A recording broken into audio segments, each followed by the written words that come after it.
My name is Margaret and I am 75 years old.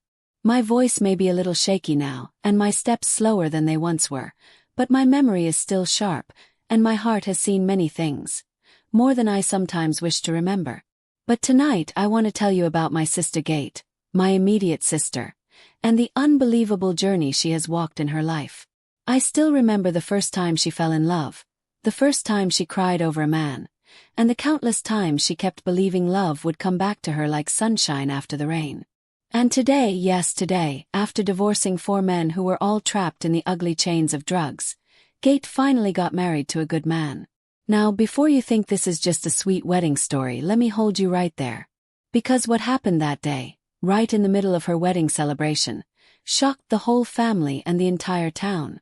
Even at my old age, I had never seen such a scene unfold. People gasped, women screamed, and I held my chest, wondering if I was too old to watch something like that happen right before my eyes. The shocking part.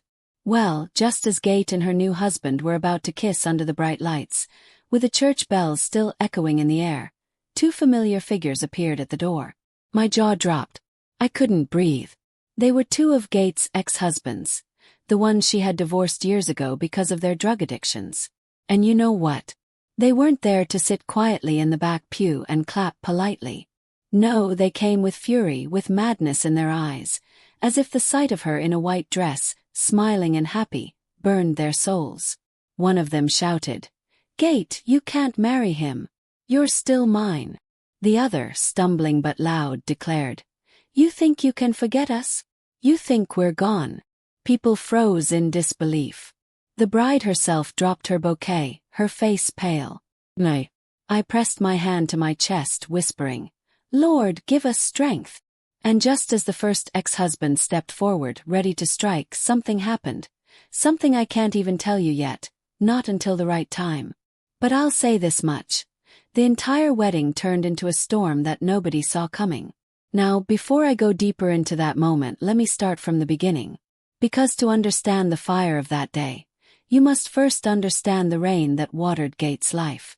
Where are you watching from tonight? Are you sitting in your living room with your family? Or lying in bed with your phone by your pillow?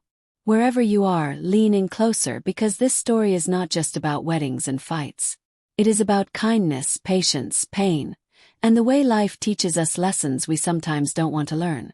Let me introduce the people in this story properly. First, there's me, Margaret. I am the eldest of 4 children. I have always been the quiet one, the one who observes more than she speaks, though my family says I speak plenty when it comes to telling stories. Then there is Gate, my immediate sister, the woman with a heart too big for her own good. She is younger than me by 3 years. Where I am cautious, she is bold. Where I think too long before stepping, she runs ahead with fire in her feet. She has always been beautiful. Oh, that girl had the kind of beauty that made men stop mid-sentence, drop their cups and turn their heads. But beauty, as I always told her, is both a blessing and a burden. We also have my younger brother Samuel, who lives out in Ohio now with his wife and kids. Samuel always tried to protect Gate, but she never listened to him either. And then there's our baby sister Rachel, who is the peacemaker of the family. She is soft-spoken, but don't mistake her softness for weakness. She carries strength in ways you won't notice until you see her stand up when it matters most. Now, the man Gate finally married. His name is Robert. A good man, steady like a tree planted by the river. He works as a high school teacher, loves his students, and has never touched drugs in his life. Robert's smile is calm, his words gentle, and from the moment I met him I prayed quietly, "Lord, let this be the one who finally heals my sister's heart." But before Robert there were the 4 others. 4 men, each one of them with a story that ended in heartbreak. Gate's first husband was a man named David. He was handsome, charming and strong, but behind his charm was a secret habit of cocaine. At first, Gate thought she could save him. She believed love could fix everything. But love cannot fight against the grip of drugs. Soon the beatings started, the lies, the missing money. The day he pawned her wedding ring just to buy more powder, Gate knew she had to run. Her second husband, James, was softer, quieter, But he carried the same demons. He started with pills, then needles. His addiction swallowed their marriage whole. By the third mark, the story was already becoming familiar. By the fourth Peter, we begged her, "Gate, please stop marrying men you feel you must save." But she wouldn't listen. She said, "I see something good in them, something the world doesn't see." And each time she ended up broken again. Still, through all those dark valleys, Gate never lost her kindness. She would still give her last dollar to a stranger. She still called me every morning to ask how I was doing. She still visited sick neighbors, bringing soup and warm blankets. That was Gate. No matter how much the world hurt her, she refused to stop giving love. That is why, when she finally met Robert, I cried. I cried because she deserved him. She deserved someone who saw her not as a savior but as a woman to be cherished. The day she told me he proposed, she said, "Margaret, I finally feel like I can rest. Like I don't have to fight to be loved anymore." So, on the morning of her wedding, the whole town was buzzing. People who had seen her cry in courtrooms during divorces, people who had whispered behind her back about her choices, all came to see her walk down the aisle in white again. But this time her smile was different. It wasn't forced. It was genuine, bright like the sunrise after a stormy night. The church was filled with flowers, white roses, lilies, soft pink carnations. The air smelled of hope. The music played softly. Children ran around in little suits and dresses, their laughter ringing like bells. Rachel and I sat in the front row, our hearts pounding with joy. But joy has a way of being tested. You see, happiness is like a candle flame, bright but fragile. And sometimes when you least expect it, the wind comes. That wind came in the form of two men bursting through the church doors. And those two men were none other than David and Peter, her first and her last ex-husbands. People gasped, some even screamed. One old lady fainted right where she was sitting. Robert's face turned stone cold. And Gate, her hands trembled so hard that the bouquet slipped and fell to the ground. What happened next? Well, that's the part one must hold on to for now, because it was the beginning of chaos none of us could have imagined. The church went silent, so silent that I could hear my own heart beating in my chest. My hand shook as I clutched the side of the pew. I had lived 75 years, seen war, seen deaths, seen poverty, seen children born. But never had I seen two angry ex-husbands march into a wedding like bulls ready to destroy everything in sight. David was the first one who stepped in fully, his eyes wild and sharp like broken glass. He still had that handsome face, but the drugs had left their marks, sunken cheeks, trembling hands, and a smell that told me he had been drinking since morning. He pointed straight at Gate, his voice booming across the holy walls. "You can't marry him, Gate. You're still mine. I never signed nothing, and you know it."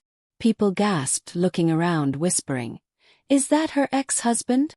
I saw Rachel cover her mouth in shock, and Samuel clenched his fists as though ready to leap out of his seat. Peter followed close behind, staggering, his shirt halfway tucked in, his eyes bloodshot.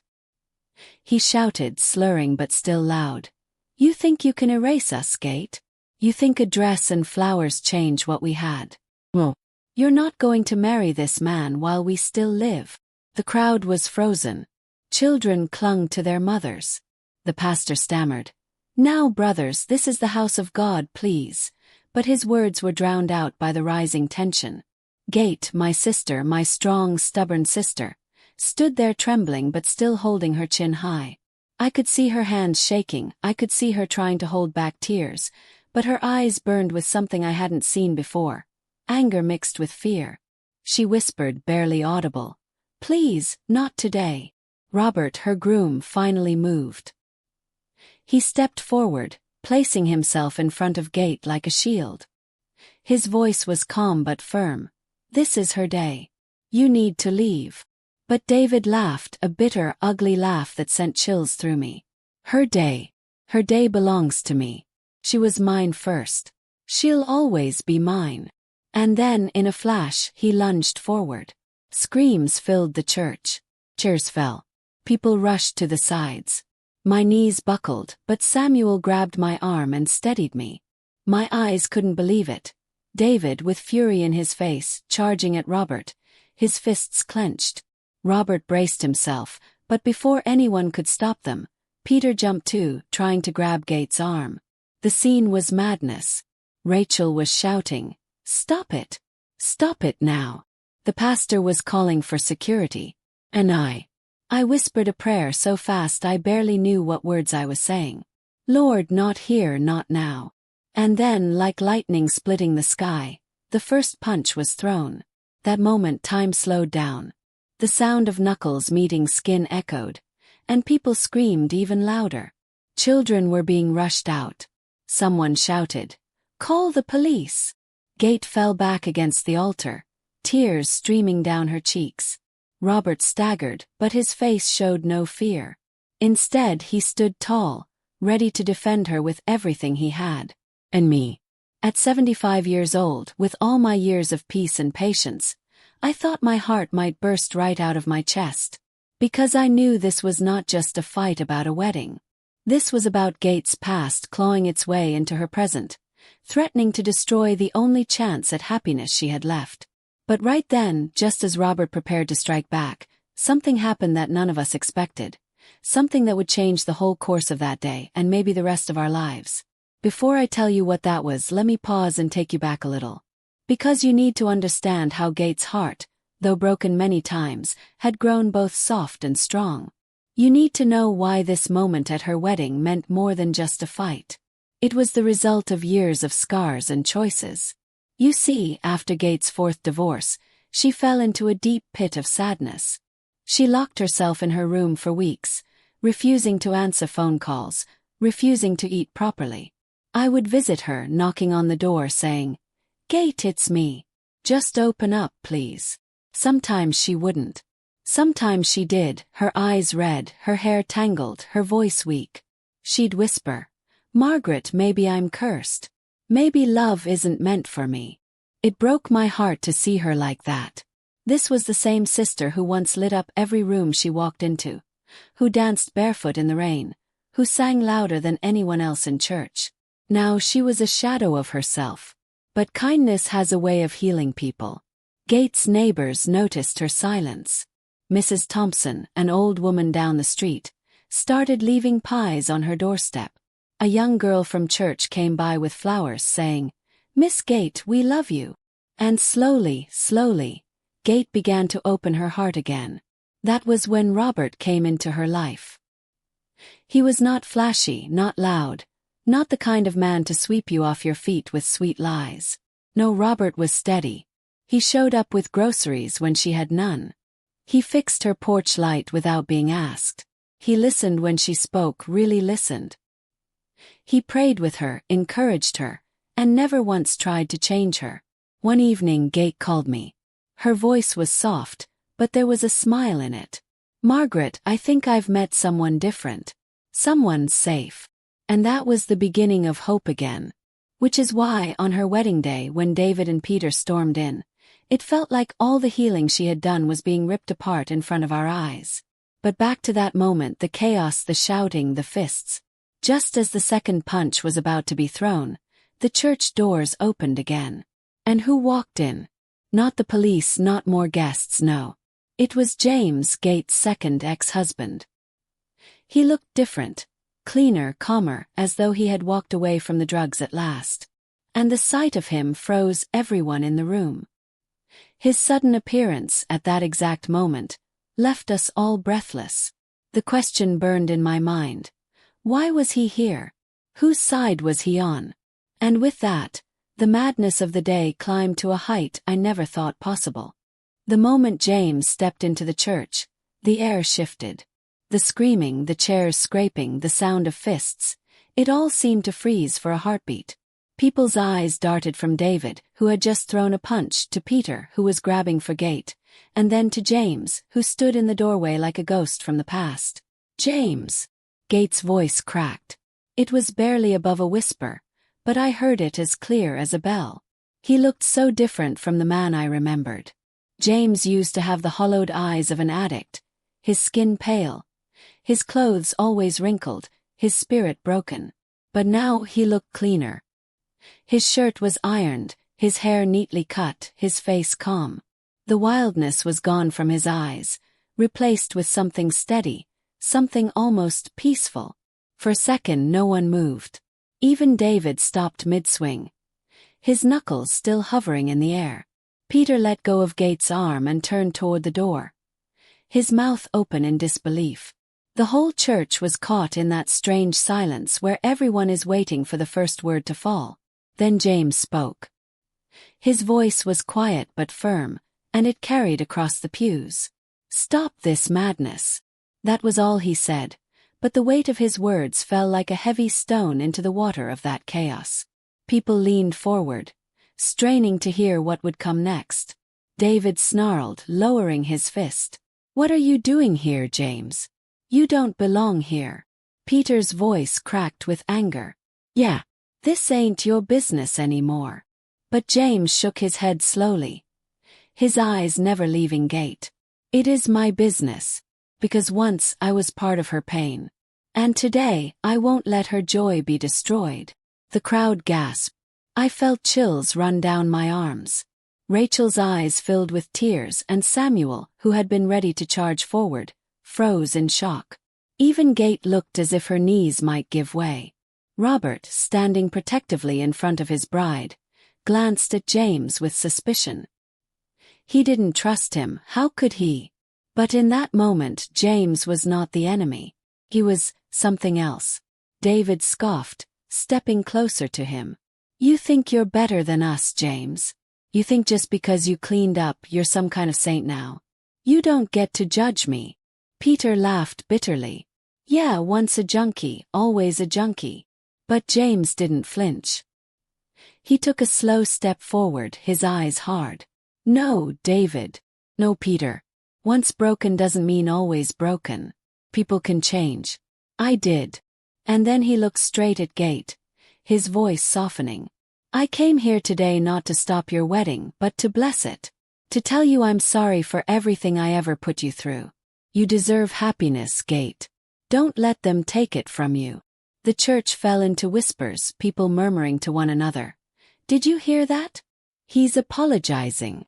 Is he sober now? Could it be true?"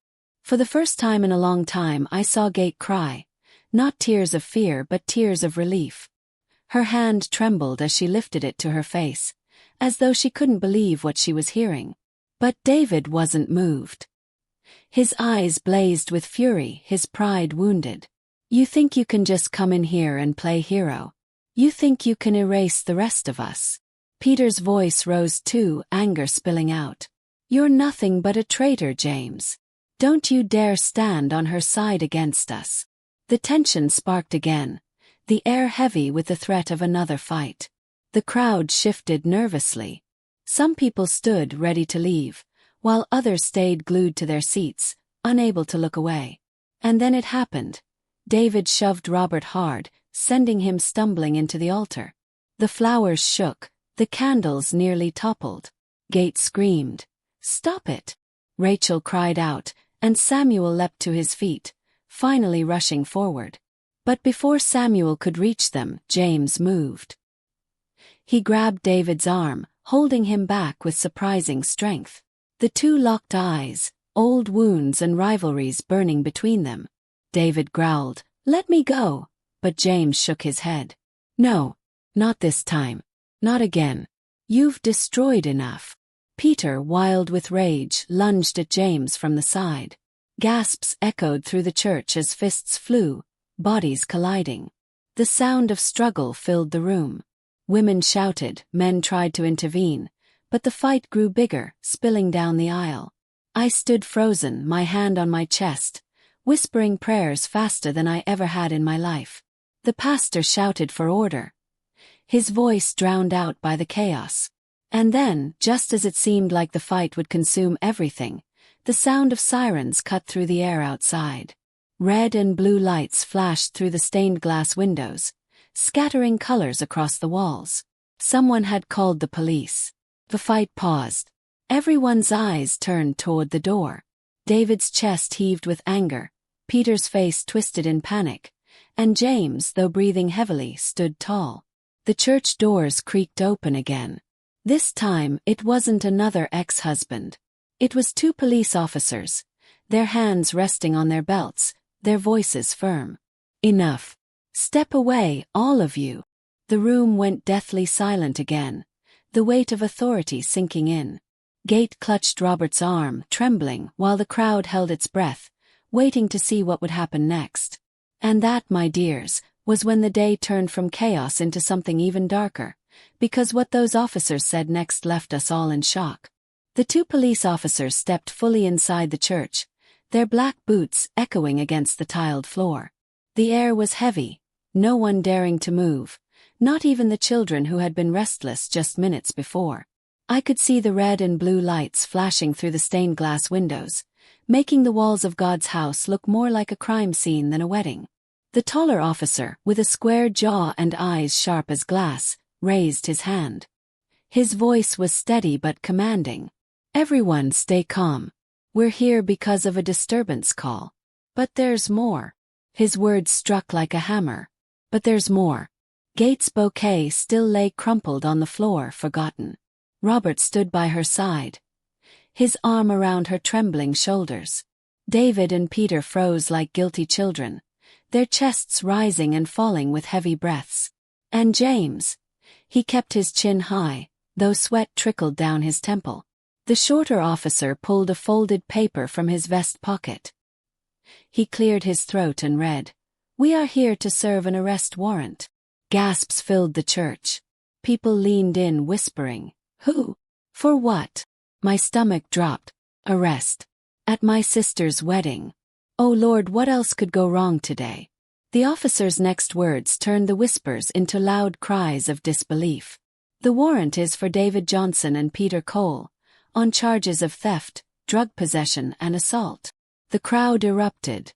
Some clapped, some gasped, others covered their mouths in shock. Rachel clutched her Bible tighter, whispering, "Justice, finally." Samuel let out a sharp breath, muttering, "About time." David's face twisted in rage. "You can't do this to me. Not today." He turned on Gate, his finger pointing like a weapon. "Ooh. You called them, didn't you? You set me up." Gate shook her head fiercely, tears streaming. "No, David, I didn't. I didn't call anyone." Peter, on the other hand, panicked. He stumbled backward, nearly tripping over a pew. "I'm not going with you. I'm not." His voice cracked like a child's, wild with fear. The taller officer stepped forward, his hand on his cuffs. "Gentlemen, don't make this harder than it needs to be. You're both coming with us." But David wasn't going quietly. His pride, his anger, his addiction, they all boiled over at once. With a roar, he lunged forward, shoving past the officer. His eyes locked on Robert. "You stole her from me. You think you're better than me," he screamed, fists raised.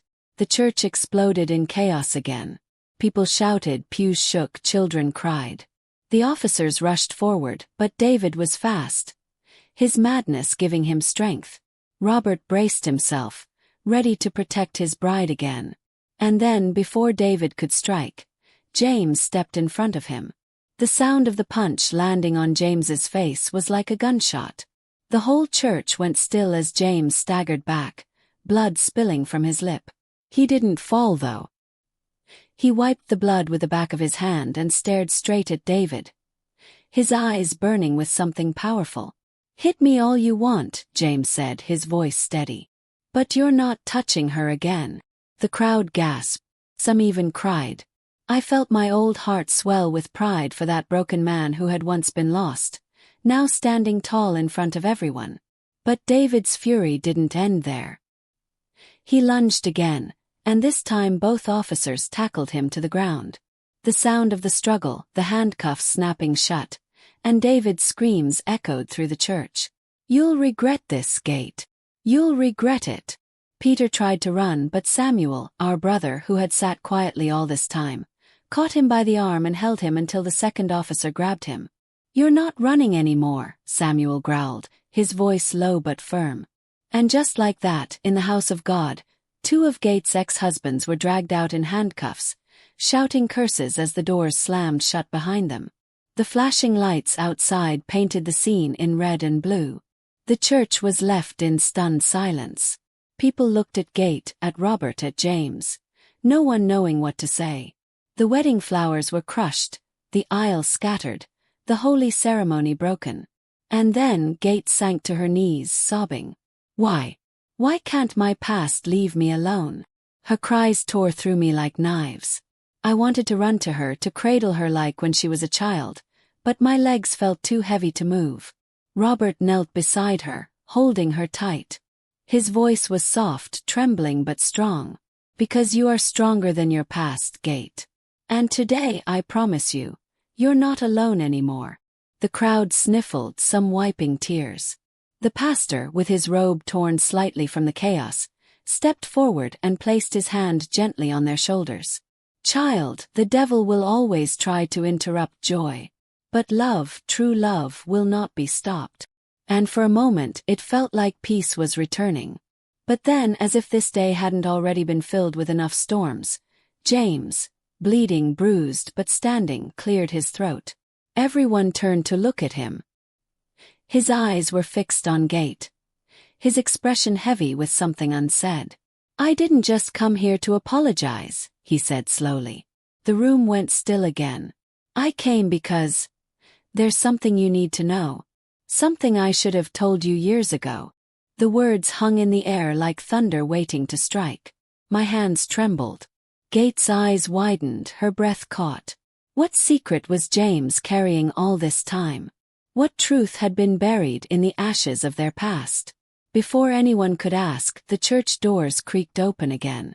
And what happened next left every single one of us frozen in shock. The church doors groaned open slowly, as if they too were weary from all the madness that had already unfolded.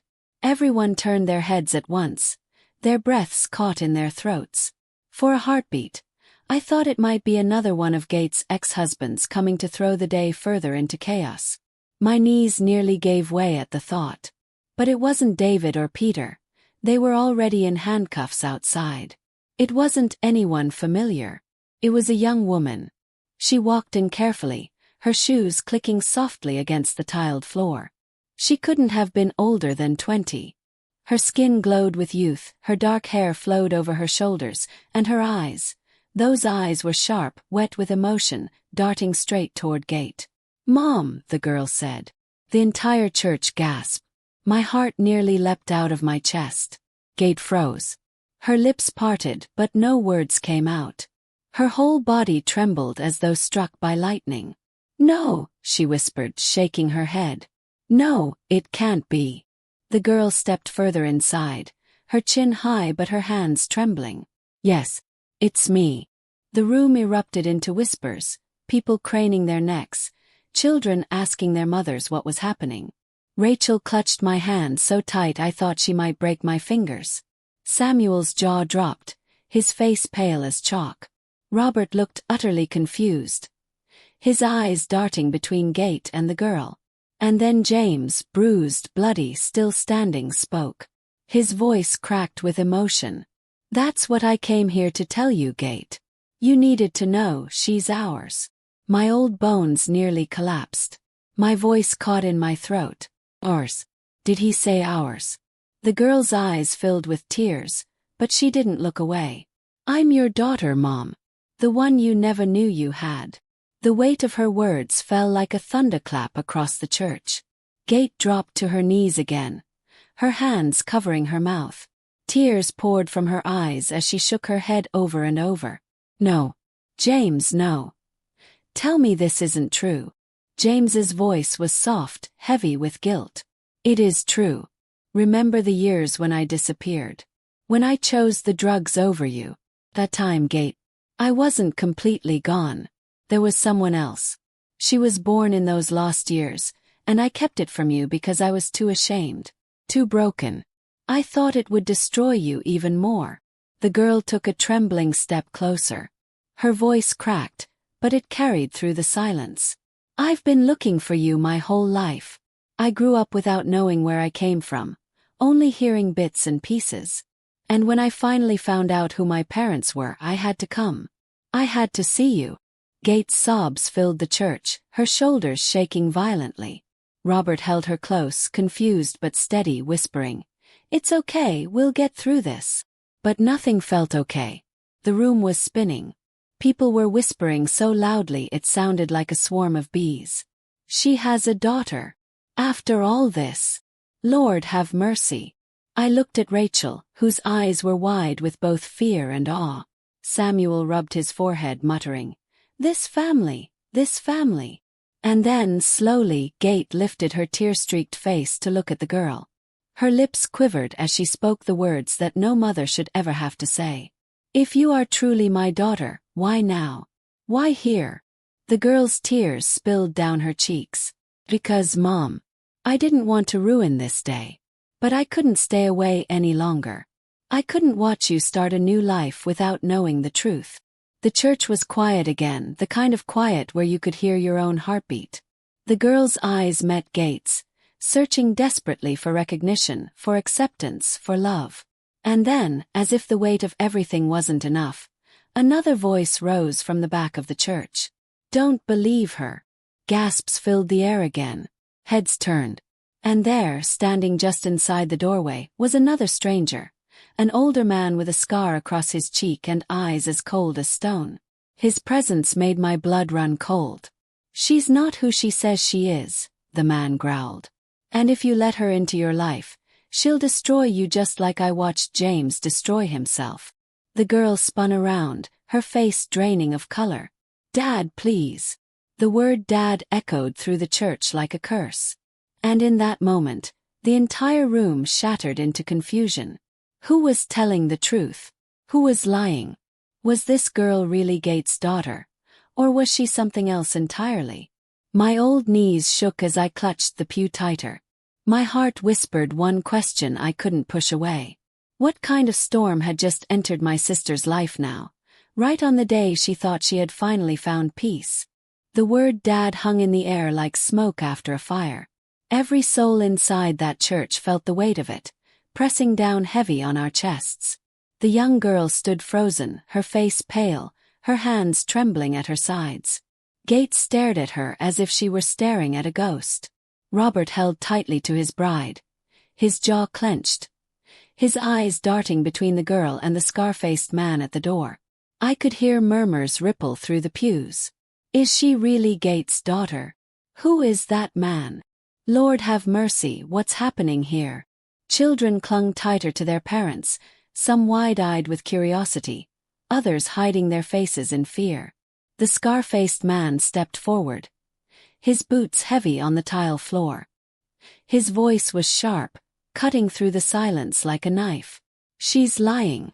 She's not Gate's daughter. It is mine. And James here." He pointed a thick finger at James, whose lip was still bleeding. "He's been feeding her poison stories for years. Don't you see? He wants to tear your life apart, Gate." The girl's eyes filled with tears. "No, that's not true." Her voice cracked, desperate.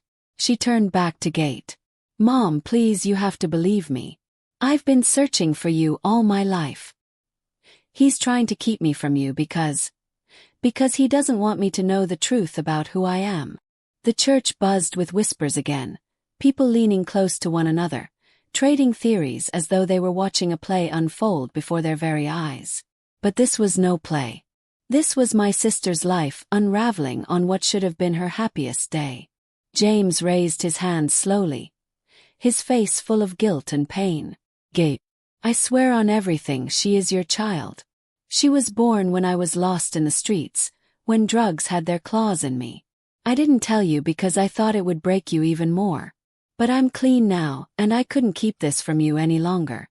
That man," he gestured toward the scar-faced stranger. "He was part of that dark world I was in. He has no claim on her. He's just here to keep the past chained around my neck." The scar-faced man sneered. His voice was low and full of venom. "You don't know what you're talking about, James. You've always been weak. You think you can just show up clean and forgiven, and the world will forget what you did. Well, This girl is mine. She lived under my roof. I raised her. And if you try to take her away from me, you'll regret it." The girl stepped forward, her whole body shaking. "You didn't raise me, you trapped me. You kept me from the truth, from her." She turned back to Gates, sobbing now. "Please, Mom. Please believe me." I watched my sister's face crumble. Her hands trembled as she reached for Robert's arm, her eyes darting back and forth like a cornered animal. I don't know what to believe," she whispered. Her voice cracked with the weight of decades of pain. Rachel, always the peacemaker, stood suddenly, her hands clasped around her Bible. "This is the house of God," she cried. "No more lies, no more fighting. If the truth is here, it will come out. But not like this. Not with screaming and hatred. Not today." Her voice shook the air, quieting the whispers for a moment. But the tension still hung thick, ready to snap like a wire pulled too tight. The pastor finally stepped forward, his face pale but determined. "This wedding has been turned into a battlefield, and I will not allow it. If there is truth to be told, it will be told in light, not in shadows." "Sir," he looked at the scar-faced man, "you have made a heavy claim. And you, young lady," he nodded toward the girl, "you have spoken words that cut deeply into this family. If there is proof, it must come now." The girl reached into her bag with shaking hands. My heart pounded in my chest. Slowly, she pulled out a folded piece of paper and held it up for everyone to see. "This is my birth certificate," she said, her voice trembling but strong. "And it has her name on it. Gate Johnson. My mother." Gasps filled the church. People stood to get a better look. Gate's face went white as a sheet, her hands flying to her mouth. "No! Oh God, oh Lord!" But before the paper could be handed over, the scar-faced man lunged forward with a growl, snatching it from her hands. The congregation screamed. Some jumped from their seats. Rachel shouted, "Stop him!" The man's eyes glinted with rage as he waved the document in the air. "You think this proves anything? Paper can be forged. Lies can be printed. You're all fools if you believe this." The girl screamed, "Give it back!" She clawed for it, tears streaming down her face. And then Samuel, quiet, strong Samuel, moved faster than I'd ever seen. He lunged at the scar-faced man, grabbing his arm in a steel grip. "You're not going anywhere with that paper," he growled. The church erupted into chaos again, people shouting, women crying, children screaming. Robert shielded Gate, holding her tight as she sobbed. James staggered toward the fight, his fists clenched. And me. I clutched the pew so hard my knuckles turned white, whispering to myself, "Lord, keep us safe, Lord, show us truth." Then it happened. Samuel and the scar-faced man struggled, their bodies crashing into the pews, the birth certificate fluttering to the ground. The crowd gasped, watching the fight grow wilder, more violent. And just as Samuel pinned the man against the wall, a voice rose over the chaos, sharp and commanding. "Everybody stop!" It was the girl. She held the birth certificate high again, tears streaming down her face, her voice filled with desperation and truth. "I can prove it's real. Have more. And if you don't believe me, we can take a DNA test right here, right now." The church fell silent once more. But Gate, my poor, trembling sister, collapsed to the ground, fainting dead away in Robert's arms. The screams that followed shook the church walls. The moment Gate's body slumped to the floor, a chilling cry filled the church. "Somebody call 911. Robert's voice cracked with panic as he cradled her limp form in his arms. I rushed from my pew, my knees weak but my heart strong, praying silently as I dropped beside her. Her face was pale, her eyelids fluttering, her chest rising only faintly. I pressed my hand to her wrist, searching for a pulse. Thank the Lord, it was there but weak, trembling like a leaf caught in the wind. The guests scattered like startled birds. Some grabbed their phones, shouting over one another to give the emergency operator the address. Children were crying. Women fanned themselves saying, Lord Jesus, not today." Rachel clutched her Bible tighter, whispering psalms under her breath. Samuel, still holding the scar-faced man pinned to the wall, yelled, "Let me go. She needs help." But Samuel didn't budge. His eyes burned with fury and his voice thundered back, "You're not moving an inch until the police come." The girl, tears streaking her young face, knelt beside Gate. "Mom, please wake up, it's me. I'm real. I'm here. Please don't leave me again." Her voice broke, shaking the very air. James staggered forward, guilt written all over him. His hands trembled as he reached for her shoulder but stopped mid-air, as though afraid to touch her. His voice cracked like glass. "This is my fault. All of it. If I had just told the truth sooner." Robert shot him a look that could cut steel. "This is not the time for your guilt, James. Right now, she needs us alive, not tearing each other apart." His jaw tightened. "But when this is over, I want answers." The pastor, shaken but still standing firm, called for calm. "Everyone, please. Sit down. Pray with me.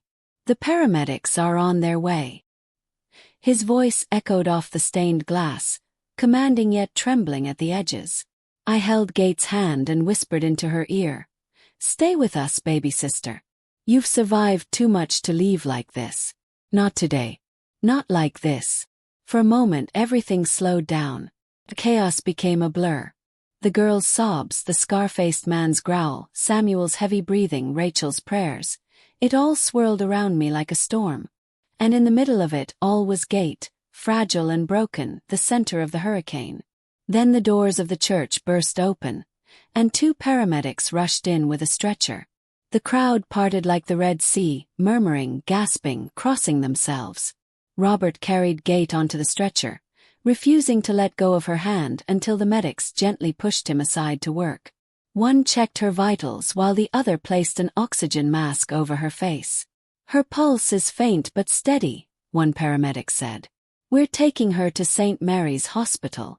Robert turned back to the crowd, his voice trembling. "I'm going with her. No one else. Not until I know she's safe." His eyes landed on the scar-faced man, still pinned by Samuel. "And you're not going anywhere." The police stormed in just then, their sirens wailing outside, their boots stomping across the church floor. They grabbed the scar-faced man, wrenching him from Samuel's grip, cuffing his wrists while he spat curses and shouted, "She's mine. That girl is mine." The young girl sobbed harder, covering her ears, but James pulled her close at last, holding her as though he'd never let go. "I'm here," he whispered. "I'm here." The officers escorted the man out, and silence followed in his wake, heavy as stone. The only sound left was the faint echo of the ambulance siren growing distant, carrying Gate away. And just like that, the wedding was gone. The flowers meant nothing, the vows unfinished, the joy stolen. All that was left was fear, confusion, and questions so heavy none of us dared to answer. Rachel finally spoke, her voice trembling but clear. "The devil tried to turn this day into ashes. But I believe, oh, I believe truth will rise from it. We just need to hold on." Her words settled over us, but my heart was restless.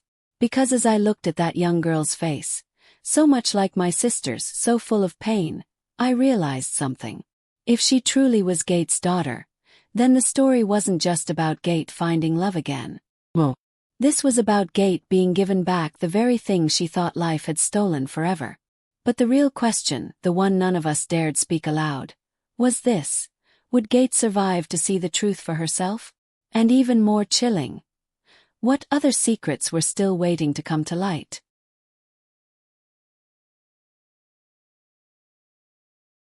The ambulance lights painted the night red and blue as it pulled into St. Mary's Hospital. I rode in Robert's car behind them, my hands trembling on my lap.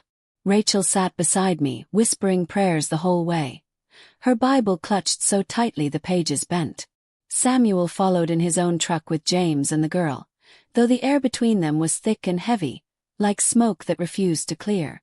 When we arrived, Robert jumped out before the car even stopped fully, racing toward the sliding glass doors. The medics wheeled gate inside, their voices quick, professional, urgent. Female, mid-50s, collapsed, pulse weak, probable cardiac episode, one said as they vanished into the emergency room. We gathered in the waiting area. Rows of hard plastic chairs, the smell of antiseptic sharp in the air. A TV on the wall played muted news, ignored by everyone. The girl sat across from me, her hands clasped in her lap, her birth certificate folded tight like a lifeline. Tears still ran down her cheeks, but her eyes were steady now, focused on the double doors gate had disappeared through. Robert paced like a caged animal, running his hand through his hair. This was supposed to be her day, he muttered. Her fresh start. And now this. His voice cracked, his strong frame trembling as if it could barely hold his grief. Rachel finally spoke, soft but firm. Sometimes God takes us through storms before we see the sunrise. Maybe this is part of that storm. But Robert snapped, his grief sharp as glass. And what if she doesn't make it through this storm, Rachel? What if I lose her before I even get to call her my wife? His voice broke and he sank into a chair, covering his face with his hands. The girl looked at him with eyes that seemed older than her years. She won't leave, she whispered. She's too strong. She survived bad marriages, heartbreak, loneliness. She'll survive this too. James finally raised his head, his voice rough and broken. If she survives, I'll tell her everything. No more secrets, no more shame. He looked at the girl with guilt etched deep into his face. She deserves the truth, and so do you. Rachel tilted her head, suspicion flickering in her eyes. What truth, James? What else aren't you telling us? Before James could answer, the doctor stepped into the waiting room, still wearing his scrubs, his face unreadable. All of us froze. My heart pounded like a drum in my chest. Robert shot to his feet. How is she? Please, tell me she's okay. The doctor's voice was calm but heavy. She's stable for now. She had a fainting episode caused by extreme stress. Her heart is weak, but she's holding on. She's asking for her family. The breath I'd been holding burst out of me, and Rachel muttered, "Thank you, Lord." Robert sagged with relief, his eyes flooding with tears. But then the doctor's eyes shifted toward the girl. She's also asking for her daughter. Every head in that waiting room snapped toward the girl. Robert froze. Rachel's mouth fell open. Samuel's eyebrows shot up. And James closed his eyes, as though bracing for a storm. The girl gasped, pressing her hand to her chest. She said that. The doctor nodded. Yes. Her exact words were, "Bring me my daughter." Whispers rippled through the room like waves crashing against rocks. Robert stepped back, shaking his head, his face pale. Rachel covered her mouth, tears filling her eyes. And me. My soul trembled. Because in that moment, it didn't matter what papers said, what James admitted, or what the scar-faced man had shouted. Gate herself had spoken. Deep inside her heart she knew. Robert stumbled to a chair, his face hollow. "Daughter," he whispered. "She never told me she had a daughter." The girl's tears fell fresh and fast. She clutched the folded paper to her chest like it was life itself. Slowly, hesitantly she stood. "I'm ready to see her," she said softly, her voice shaking. But just as the doctor turned to lead her inside, the double doors burst open. Two officers walked in, their expressions grim. Behind them trailed a nurse holding a small evidence bag. Inside the bag was a tiny vial. A vial of white powder. "This was found in the church bathroom during cleanup," one officer announced. "And we have reason to believe it was planted there by someone in this family." The room went deathly still. Robert stood, fists clenched. Rachel gasped, clutching her Bible tighter. Samuel narrowed his eyes. James' face drained of all color. And the girl, she looked between all of us, her voice trembling with fear. What does that mean?" The officer's eyes scanned the group, his tone sharp and cutting. "It means someone here is hiding more than just secrets. Someone here may have wanted Gate to collapse. The silence that followed was heavier than any I'd ever known. And I realized the storm was only just beginning. The moment the officer's words sank in, it felt like the hospital walls themselves closed in on us. A vial of white powder. That meant drugs. That meant poison. That meant someone wanted Gate to fall. Not by accident, not by stress, but by design. Rachel nearly dropped her Bible. "Lord, have mercy," she whispered, her voice trembling. "Not again. Not drugs again." Robert's face was red with rage. His fists balled so tight his knuckles turned white. Who would dare bring that filth into her life after everything she's been through? Who? His voice thundered through the waiting room, and some of the patients nearby turned to stare. James froze in his chair. His breathing grew shallow, his hands twitching at his sides. I could see the sweat forming on his forehead. His eyes darted left and right like a trapped animal. The officer caught it. His gaze locked on James. "Sir, you look nervous. Do you have something to tell us?"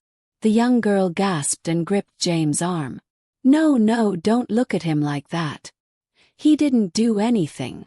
Her voice cracked with desperation. He wouldn't hurt her. But Robert wasn't convinced. He stood up, pointing a finger straight at James. "Don't you dare play innocent. You brought nothing but destruction to Gate's life when she was young. 4 marriages, each one worse than the last. Drugs at the center of it all. And now, on her wedding day, she collapses and they find this. Don't tell me it's just coincidence." James' face twisted with pain. "I swear to you, Robert, I didn't bring that here. I've been clean 5 years. 5 years. You think I would poison the woman I—" He stopped himself, his chest heaving, his lips pressed shut. Rachel's eyes narrowed. "The woman you what, James?" The silence that followed was like a knife to the gut. Everyone leaned closer, waiting for him to speak. James' eyes flickered to the girl beside him, then back to me, then finally to the ground. His voice was barely a whisper. "The woman I still love." The room exploded. Robert lunged forward, his voice a roar. "You filthy liar. You show up at her wedding after ruining her past, and dare to say that? You dare." Samuel leapt between them, holding Robert back, his voice firm. "Stop it, both of you.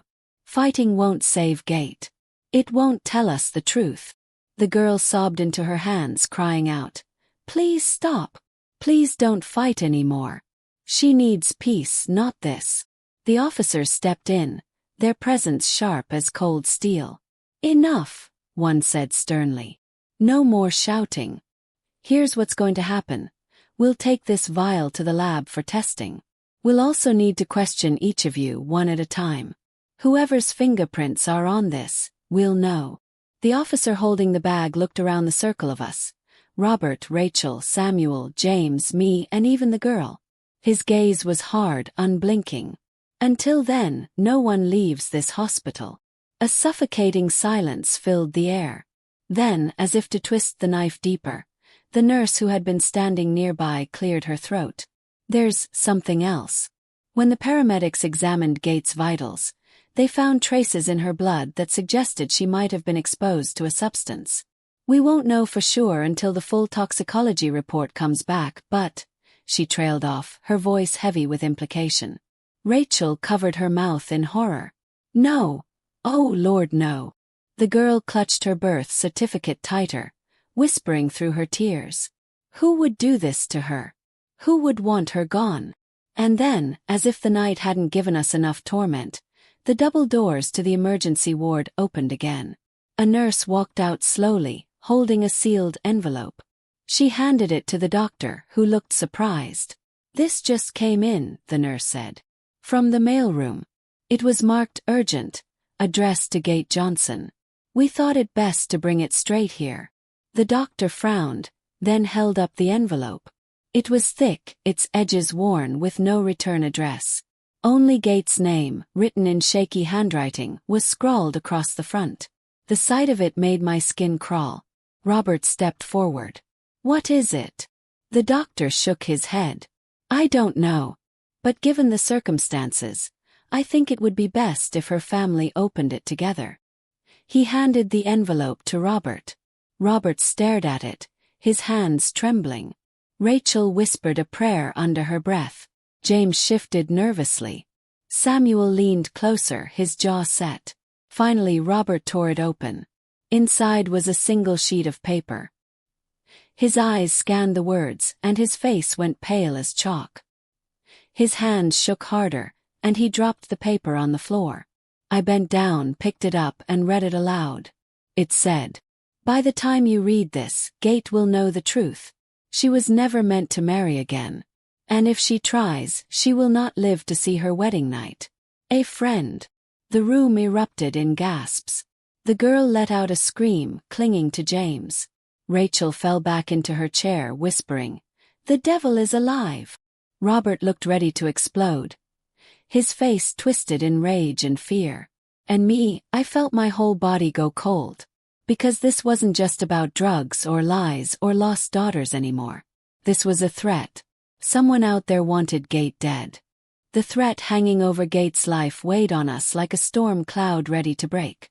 The envelope, the vial, the shadow of danger. It all pressed down on our hearts. Robert clenched his fists, his jaw tight, pacing the hospital waiting room like a predator. Rachel whispered prayers that seemed to echo off the sterile walls. Samuel's eyes never left the entrance doors, scanning for any sign of danger. James sat beside the girl, holding her hands tightly. His face pale but determined. Me. I could barely breathe, my chest tight with fear for my sister. The doctor came out, his expression serious. Gate is stable for now. The toxicology report confirms she was exposed to a sedative, but it's not lethal in the doses found. It could have made her faint and weakened her heart, but she's alive. We're monitoring her constantly.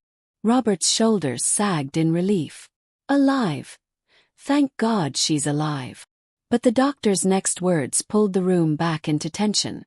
However, this envelope and the note are a different matter. Whoever sent it has been watching her. And they know more than we realize. The girl's hands tightened on James' arm. Mom. She has to be protected. We can't let anyone near her. Samuel stepped forward, his voice low and sharp. Then we find out who did this. Tonight. And that's exactly what we did. We worked with the police to comb through every angle. Security footage from the church, interviews with anyone who had attended, even checking the mail logs for the hospital. It was exhausting, terrifying, and every moment brought us closer to uncovering the truth. Then, finally, late in the evening, the breakthrough came. The surveillance footage showed a shadowy figure sneaking into the church just hours before Gate's collapse.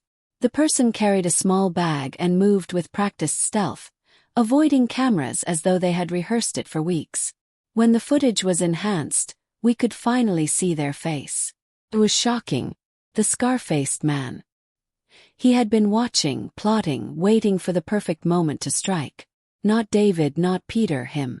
And his target wasn't just Gate. It was the family she had built, the new life she was trying to start. The police moved quickly. They tracked him to a small apartment not far from the city. When they arrived, he tried to flee but was caught in the act. He resisted, shouting, "She will never be happy. She belongs to me." But the officers were strong, their resolve unyielding. Finally, it was over. He was arrested, charged not just for the attempted poisoning but for harassment, threats, and obstruction. The threat that had loomed over Gate's wedding day, over her life, was gone. Back at the hospital, we finally let ourselves breathe. Gate had been moved to a private room, resting under strict supervision.